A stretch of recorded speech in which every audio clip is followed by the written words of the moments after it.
Tēnā koutou katoa. I'm Danny from Cyclone, and I'm a national facilitator that gets to travel around the country working with teachers and schools using lots of really awesome tech and innovative ideas in education. And today, we're going to be unboxing or talking Acer.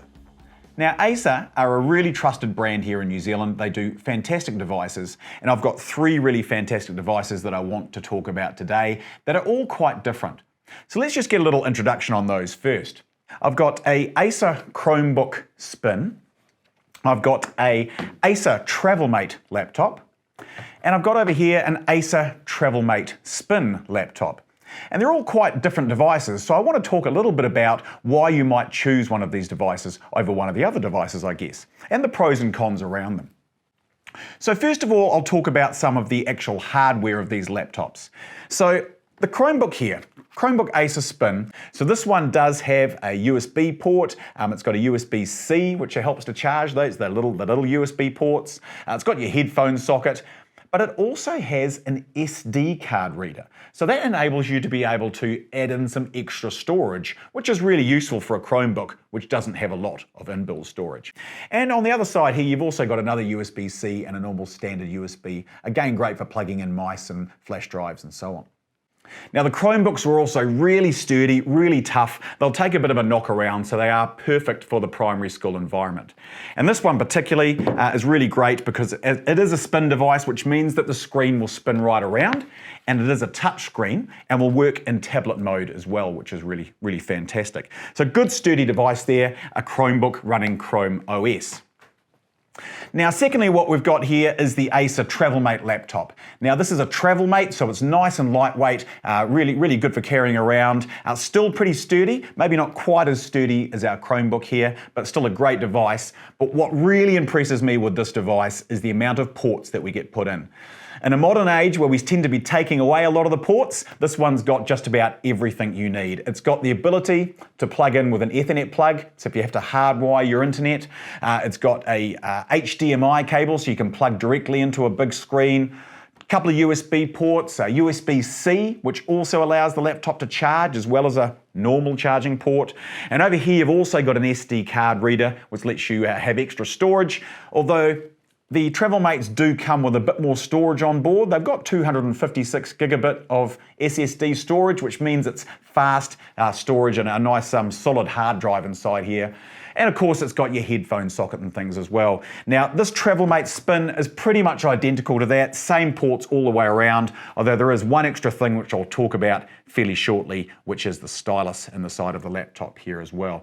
So all 3 devices, really sturdy, built for traveling around. Battery life, you should get a whole day worth of battery life in them, definitely a school day, 5-6 hours easily on these devices, which is really great.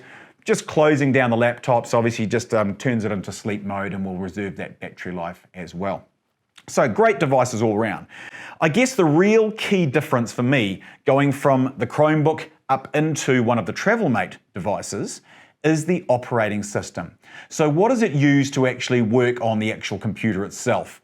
Now, for those who are not familiar, a Chromebook is designed to work with what's called the Chrome operating system.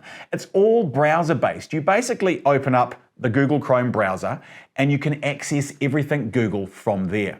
So it doesn't need a lot of storage. It's all working in the cloud. So Google Chrome will have things like Gmail, Google Mail, it'll have Google Drive, it'll have Google Classroom. And if a school is using the Google ecosystem, which a lot of primary schools are, this is going to be a great device. As I said, great battery life, and you're going to be able to do everything you need to be able to do on it. And again, it's a little bit better than your average Chromebook because you do have the touch screen.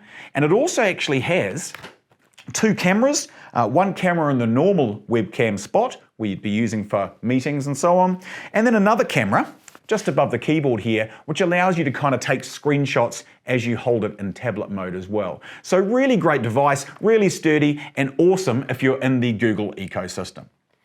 However, if you perhaps are in a secondary school or a primary school that is utilizing Microsoft Office.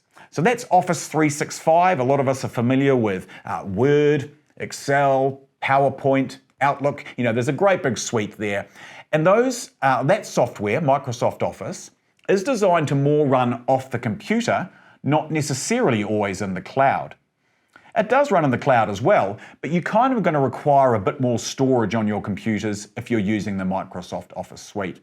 But what you're going to get with that is the industry standard software that you'll be using, once you leave school, go into university, into the big wide world. Most companies are utilizing the Windows Office software. So with the TravelMate here, this is a nice entry level. It's not going to cost you as much as perhaps the spin device here.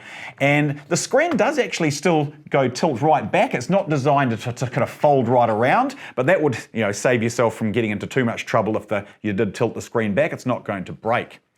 And so with this device here, I've got my full standard keyboard, my lovely little mouse trackpad here as well, and I'm going to be able to do a lot of my Microsoft type software. So typing up things in Word and Excel, all the kind of normal things you're going to do. I'm going to be able to do. It has OneNote and things as well, which is really fantastic. But again, this device doesn't have the touch screen. So if you're wanting to interact with it in a bit more of a sort of a physical way, you're kind of going to be missing out on that. It has a 256 gigabit storage hard drive, which should be plenty for everyday use in there. But don't forget, it's got that SD card reader as well.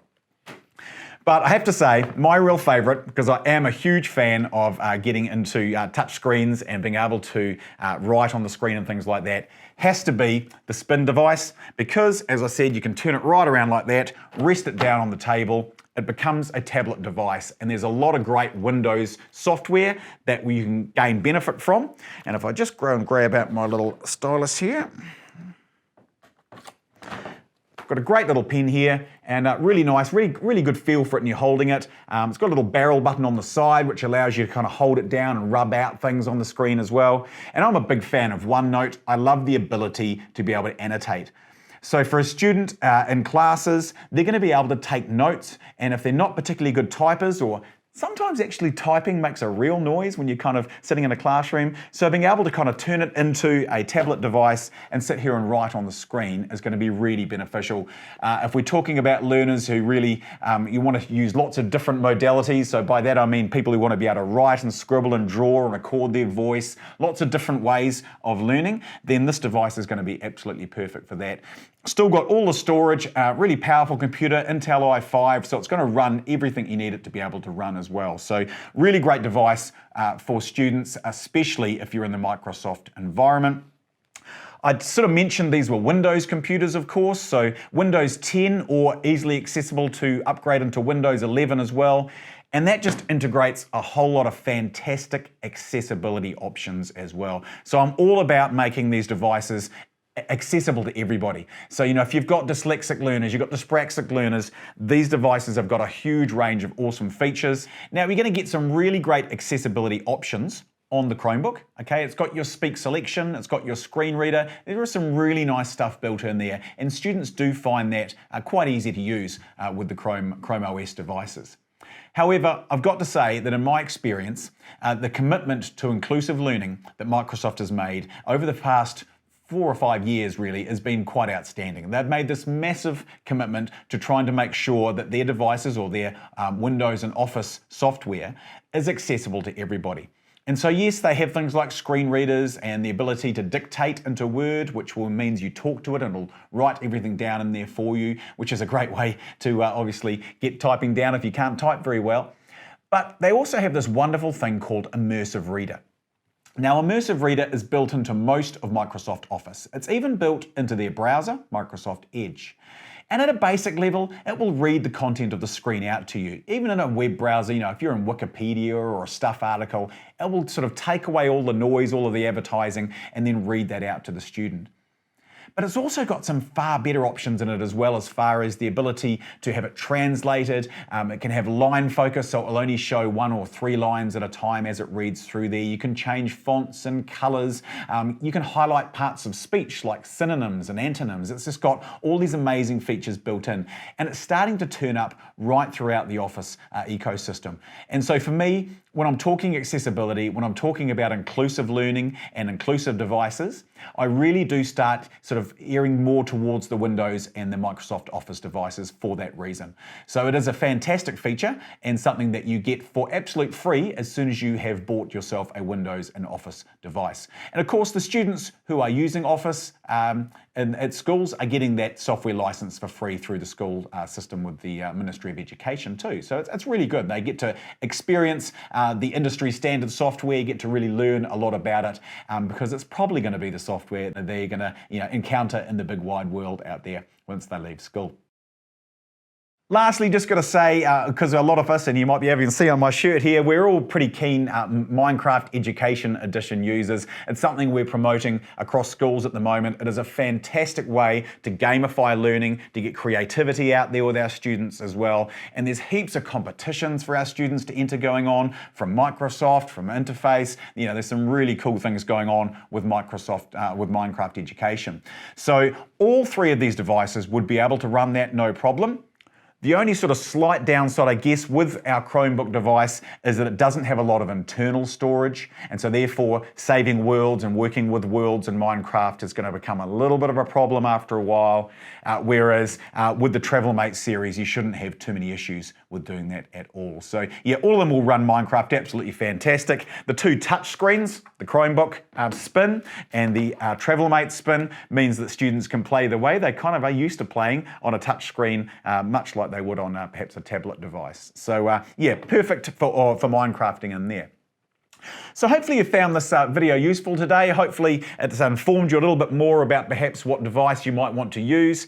In a nutshell, really, Chrome OS for a Google school, and Windows, Microsoft Office for an Office school or a Microsoft school. So that's in a nutshell where you want to go. So thank you so much for joining me here today and watching this video. I hope you found it enlightening and interesting, and I hope it's helped you understand the different devices here and how Acer is a really good, strong brand and perhaps worth checking out. If you're really interested in the Chrome OS or more about Chromebooks, there's another unboxing video available on our website. So if you head over to cyclone.co.nz, you shouldn't have too much trouble finding that there.